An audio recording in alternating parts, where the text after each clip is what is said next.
Most personal finance content is built around what you're doing wrong: the overspending, the undersaving, the debt you're carrying, the retirement account you haven't started, the habits you haven't built, the gap between where you are and where the math says you should be. The implied message underneath most financial advice is that the person receiving it is behind, deficient, and in need of correction. This video is different, not because the financial challenges most people face aren't real, they are, but because the relentless focus on deficiency ignores something that matters enormously for financial behavior. Most people who are trying to manage their money well are already doing more right than they recognize. And not recognizing what you're doing right is itself a financial problem, because it creates a distorted picture of your financial situation that generates unnecessary anxiety, undermines confidence in your ability to manage money effectively, and makes the distance between your current position and genuine financial security feel larger than it actually is. Accurate self-assessment is a financial skill.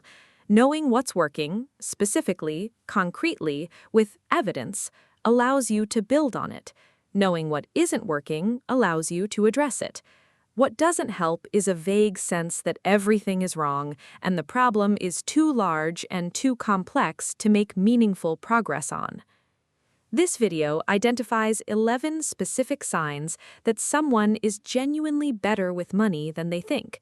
Not signs of perfection, not signs of having everything figured out, signs of having built real financial behaviors and instincts that represent genuine progress, and for each one, what the next step looks like to take what's already working further. If you recognize yourself in several of these, the financial picture is better than the anxiety might be suggesting, and knowing that clearly is the foundation for the specific next moves that make it better still. Sign 1. You have some kind of emergency fund, even if it's not fully funded. The conventional financial wisdom is that a fully funded emergency fund contains 3 to 6 months of living expenses, $12,000 to $18,000 for someone spending $3,000 monthly. Measured against that standard, an emergency fund of $1,500 or $3,000 can feel inadequate, like you've started something but haven't done it right yet. Here is what that framing misses. According to Bankrate's 2025 Emergency Savings Report, 57% of Americans could not cover a $1,000 emergency expense from savings. More than half the country has essentially nothing set aside for unexpected costs. If you have any dedicated emergency savings, even an amount that feels insufficient relative to the 3 to 6 month target, you are already ahead of the majority of American households in one of the most critical financial categories. An emergency fund of $2,000 does not cover a major medical event or a period of unemployment, but it does cover the car repair that would have gone on a credit card and generated months of interest payments. It covers the appliance replacement that would have created financial stress and a financing decision. It is doing real protective work, even at a size that feels inadequate relative to the ideal. The sign you're doing something right: any dedicated emergency savings maintained in a separate account, not touched for non-emergencies. How to go further? Automate a fixed monthly contribution to the emergency fund, even $50 or $100 monthly, until it reaches 1 month of expenses, then 3, then 6. The full target is built in stages. Starting anywhere and adding consistently is the mechanism. The $2,000 fund becomes $6,000 through the same behavior that created it, just continued. Sign 2. You pay your bills on time, consistently. This sounds like the minimum standard, the baseline behavior expected of everyone managing money responsibly. But the data suggests it is meaningfully less common than the expectation implies. According to Experian's 2024 State of Credit Report, the average American credit score is 715, which corresponds to a payment history with occasional late payments or other negative marks. Credit history represents 35% of a FICO credit score, the largest single factor. A score of 760 or above, associated with consistent on-time payment across all accounts, is achieved by approximately 38% of Americans. Consistent on-time payment across all accounts is not universal behavior. It requires organization, cash flow management, and the ongoing discipline to ensure that every obligation is met before the due date every month. If you do this consistently, you are in the minority that maintains the financial behavior most predictive of long-term credit health. The financial benefits compound over time. Access to the lowest available interest rates on mortgages, auto loans, and other credit products is disproportionately available to consistent on-time payers. The difference between a 6.5% mortgage rate and a 7.5% mortgage rate on a $350,000 30-year loan is approximately $73,000 in total interest paid, created almost entirely by payment history. The sign you're doing something right: no late payments in the past 12 months across all accounts. How to go further? Set up automatic minimum payments on every credit account to eliminate the possibility of an accidental late payment during a busy or distracted period. Minimum automatic payments protect the payment history. Manual payments above the minimum address the balance. The combination ensures the most important credit behavior, on-time payment, never depends on remembering. Sign 3. You have no high-interest consumer debt. The absence of high-interest debt, credit cards carrying revolving balances, personal loans above 15% APR, buy now, pay later balances generating fees, is a significant positive financial indicator that most people undervalue because it feels like a neutral state rather than an achievement. It is not neutral. It is genuinely uncommon. According to Federal Reserve 2024 data, 47% of American credit card holders carry a revolving balance month to month. The average balance among revolvers is $6,380 at an average interest rate of 24.37%. Nearly half of all credit card users are paying approximately $1,555 annually in pure interest charges, money that exits their household and builds nothing in return. Having no high-interest consumer debt means that 100% of your income is available for its intended purposes: living expenses, savings, investment, discretionary spending. None of it is being extracted by interest charges on past consumption. The full earning power of your income is working for your current priorities rather than servicing the cost of previous ones. This is a meaningful financial position. The person with no high-interest debt and the person carrying $8,000 in credit card balances can have identical incomes and dramatically different actual financial capacity, because the second person is paying $1,920 annually to service their debt before their income reaches any other purpose. The sign you're doing something right? No revolving credit card balance, no high-interest personal loans, no accumulating BNPL balances. How to go further? Redirect the absence of interest payments, the money that would have been going to a credit card company each month, toward investment. The household with no credit card debt has a structural monthly surplus that the average household does not. That surplus, automated into an investment account, compounds into significant wealth over the years the average household is spending it on interest.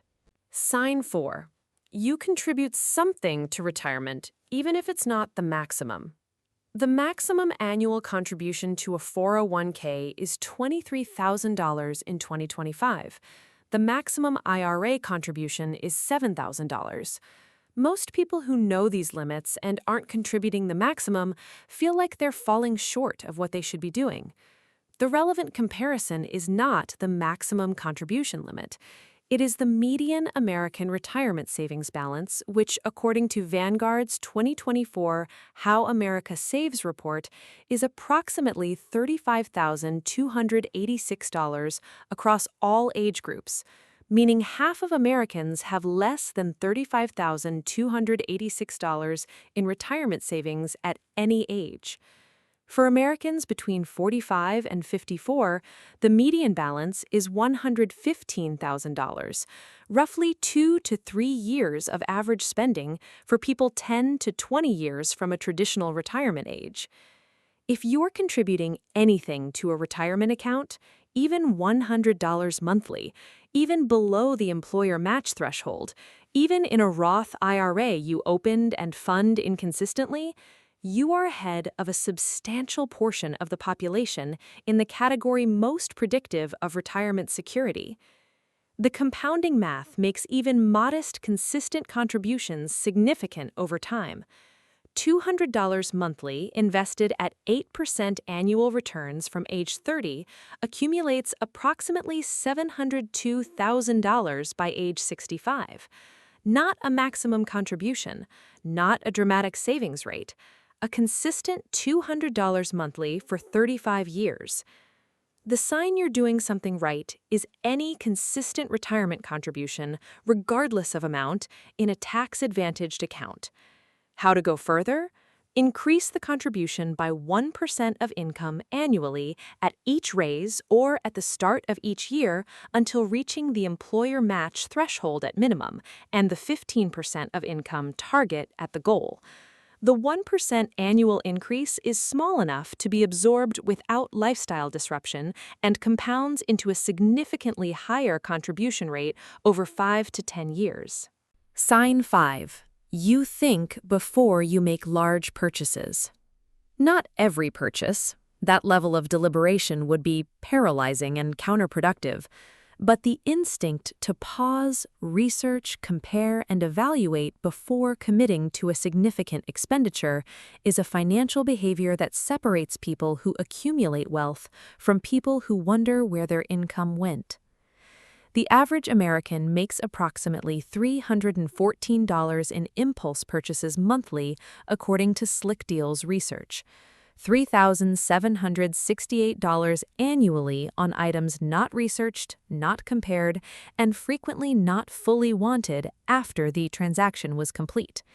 The absence of that impulse pattern, the habit of treating significant purchases as decisions rather than reactions, saves thousands of dollars annually that are invisible because the spending didn't happen. The value of deliberate purchasing is not just the money saved on individual transactions. It is the compound effect of consistently buying things at better prices with better information after confirming that the item is genuinely needed rather than momentarily desired. The person who researches before significant purchases pays less on average for equivalent quality because they have compared alternatives, identified the best value option, and waited for the right price rather than paying whatever the first option cost. The sign you're doing something right, a consistent habit of researching significant purchases before making them, checking reviews, comparing prices, waiting at least 24 to 48 hours before committing to non-essential items above a personal threshold, typically $50 to $100. How to go further? Establish a formal pre-purchase checklist for items above your personal threshold. Do I actually need this, or do I want it right now? Have I compared at least 3 alternatives or price sources? Have I waited at least 48 hours since the initial impulse? Is this the best available price? The checklist does not slow down important purchases. It eliminates regrettable ones. Sign 6. You know roughly what you spend each month. Financial awareness exists on a spectrum. At one end is complete unawareness. No idea what comes in, no idea what goes out, perpetual surprise at the bank balance. At the other end is detailed category-level tracking with variance analysis against a planned budget. Most people are somewhere in the middle. Having a rough sense of monthly spending, knowing approximately what the total is, recognizing which categories are the largest, having a general feel for when the month is going over or under, is meaningfully better than complete unawareness, even if it falls short of detailed tracking. According to research from Intuit, the average American is wrong about their monthly spending by approximately $1,100 per month. They believe they spend $1,100 less monthly than they actually do. The people who have a rough sense of their spending, even an approximate one, are less subject to this systematic underestimation than people with no awareness at all. Financial awareness in any form creates a feedback mechanism. When spending in a category feels higher than usual, the awareness triggers at least some corrective consideration. When the bank balance is lower than expected mid-month, the rough mental budget creates a reference point for evaluating the gap. Awareness is the mechanism that makes adjustment possible. The sign you're doing something right is knowing roughly what you spend monthly, being able to name your 3 to 5 largest spending categories, and noticing when a month is running significantly over or under your general sense of normal. How to go further? Upgrade from rough awareness to specific tracking for 1 month. Every transaction categorized, totals calculated, compared against your rough estimates. Most people who do this 1-month audit find 1 or 2 categories that are dramatically higher than their rough sense suggested. Identifying the specific gap is the information needed to address it. 1 month of detailed tracking often produces more financial clarity than years of approximate awareness. Sign 7. You have some form of financial goal you're working toward. Having a specific financial goal, a number, a timeline, a concrete target, changes financial behavior in ways that vague good intentions do not. Research from the National Endowment for Financial Education found that people with written financial goals accumulate significantly more wealth than people without them, controlling for income. The goal itself changes the filter through which spending decisions pass. With a specific target in mind, each spending decision can be evaluated against its impact on the timeline to that target. Without a target, spending decisions are evaluated only against immediate affordability, a much lower bar that allows a great deal more spending to feel acceptable. The goal does not need to be sophisticated, a down payment target of $30,000 by a specific date, a retirement account balance of $100,000 as the next milestone, an emergency fund of 3 months of expenses, a specific credit card balance eliminated by a specific date. Any concrete, measurable target is categorically different from the vague intention to save more or spend less that most people operate with. The sign you're doing something right is having at least one specific financial goal with a dollar amount and a target date that you're actively working toward, however informally. How to go further? Write it down, literally. Research on goal achievement consistently shows that written goals produce higher attainment rates than mentally held ones. Then, calculate the monthly savings or investment rate required to reach the goal by the target date. The calculation converts the goal from an aspiration to a specific monthly action, the bridge between where you are and where you want to be. Sign 8. You don't finance small purchases. The buy now, pay later industry has successfully normalized installment financing for purchases as small as $30. The 4 easy payments framing makes the total cost feel smaller than it is and extends the financial relationship with a consumption purchase well beyond the moment of purchase. Resisting the installment financing option for everyday purchases, paying cash, or paying the full credit card balance for clothing, electronics, household items, and similar discretionary purchases rather than spreading the cost across payments, reflects a financial instinct that protects cash flow and prevents the accumulation of small payment obligations that collectively constrain the budget. According to a Federal Reserve Bank study, nearly 40% of Buy Now, Pay Later users have missed at least one payment. The late fees and interest charges that result from missed payments convert what sounded like free financing into expensive debt for a meaningful portion of users. The people who never enter the installment financing relationship for small purchases never face this risk. The broader principle is the old financial wisdom that retains its validity. If you need to finance it, you probably can't afford it, with the explicit exceptions of houses and sometimes cars, assets with utility that justifies multi-year financing. A hoodie on a payment plan is debt for consumption. The financing exists because the purchase price exceeded the immediately available cash. That gap is worth taking seriously. The sign you're doing something right, consistently paying cash or full credit card balance for purchases under $500 without financing through installment plans or carrying a balance. How to go further? Establish a personal financing rule that is explicit rather than implicit. No installment financing for any purchase under $1,000. No credit card balance carried month to month. The rule removes the temptation at the point of maximum vulnerability, the checkout counter, by making the decision in advance rather than in the moment. Sign 9. You've increased your income at least once through deliberate action. Accepting whatever income your current role provides and waiting for the annual review is the default behavior. Taking deliberate action to increase income, negotiating a raise, pursuing a promotion, developing a skill that commands higher compensation, taking on a side project with clear income upside, is non-default behavior that demonstrates a financial agency most people never exercise.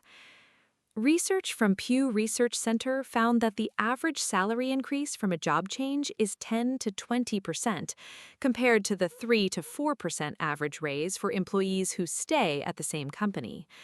The person who has negotiated their salary, changed jobs for a better offer, or taken deliberate steps to increase their income has demonstrated the most financially impactful behavior available, raising the numerator of the wealth-building equation rather than only managing the denominator. Even a single successful salary negotiation compounds significantly over a career.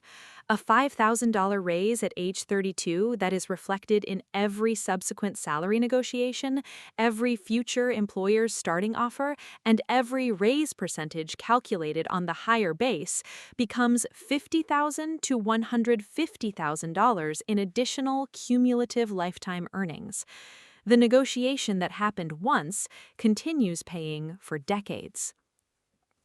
The sign you're doing something right: having taken at least one deliberate action in the past 3 years to increase income, a negotiation, a job change, a skill development investment with a clear income payoff, a side income source. How to go further? Treat income growth as an ongoing project rather than a periodic event. Research current market rates for your role annually. Update skills that command market premiums in your field. Approach every performance review as a negotiation with documented evidence rather than a passive evaluation. The people who negotiate consistently and deliberately earn substantially more over their careers than people with identical skills who accept whatever is offered. Sign 10. You have some understanding of how compound interest works. This sounds like basic financial literacy rather than a sign of financial competence. It is both, and the second characterization is more important than it might appear.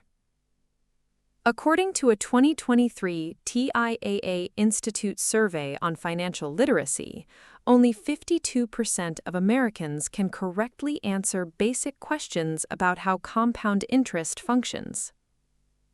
Nearly half of the adult population does not have a functional understanding of the mechanism most responsible for long-term wealth accumulation and long-term debt expansion. The behavioral implications of understanding compound interest are significant. Someone who genuinely understands that $100 invested at 8% annually becomes $215 in 10 years and $1,000 in 30 years makes different investment timing decisions than someone who sees investment as abstractly beneficial but doesn't feel the urgency of early contribution. The person who understands that $5,000 in credit card debt at 24% compounds to $9,024 in 3 years if only minimum payments are made, treats that balance differently than someone who experiences it as a fixed $5,000 obligation. Compound interest is the most powerful force in personal finance, operating in two directions simultaneously: building wealth in investment accounts and destroying it in high-interest debt balances. Understanding that it operates in both directions and with what speed at what rates is foundational financial knowledge that changes behavior for people who truly internalize it.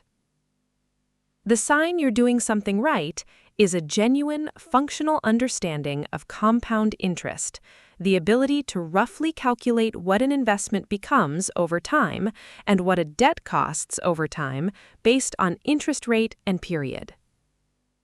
How to go further? Apply the Rule of 72 to every financial decision involving interest rates. Divide 72 by the interest rate to get the approximate number of years for money to double. At 8%, investments double in approximately 9 years. At 24%, debt doubles in approximately 3 years. This single calculation applied to investment opportunities and debt balances reframes both in terms of their actual long-term impact. Sign 11. You feel some discomfort about financial decisions that aren't aligned with your goals. This final sign is the most psychological and the most diagnostic of genuine financial development. The person who has no financial goals and no financial awareness feels no particular discomfort about any spending decision. Every purchase is simply a purchase. There is no internal reference point against which a decision can create friction. The person who has developed genuine financial values, a sense of what matters, what they're building toward, what their money should be doing, experiences real discomfort when their spending behavior contradicts those values. The convenience purchase that felt fine last year now feels like a small betrayal of the savings goal.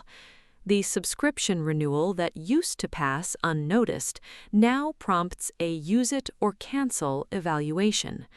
The impulse buy that used to feel straightforwardly satisfying now produces a moment of reconsideration before the transaction is completed.